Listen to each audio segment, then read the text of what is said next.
Alright. Hello guys. Hope you guys enjoyed the final vacuuming video of the Hope you guys enjoyed the final goodbye vacuuming video with the Eureka the Boss Victory Model 4334 Type A-1, I think. It's similar to 5843. It's similar to a 4383 Eureka Whirlwind.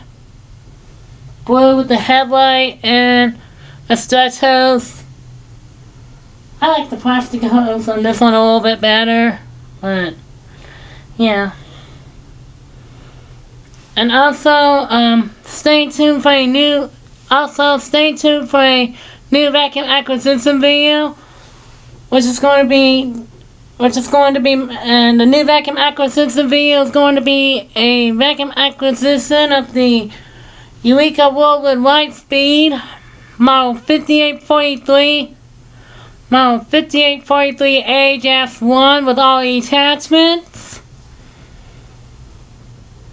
And I'll do a side-by-side comparison between that and the Bristol Power Force Turbo Pet Model 3332.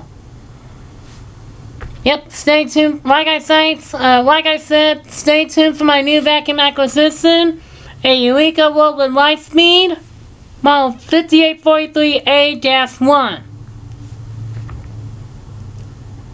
Until next time, everybody. Bye.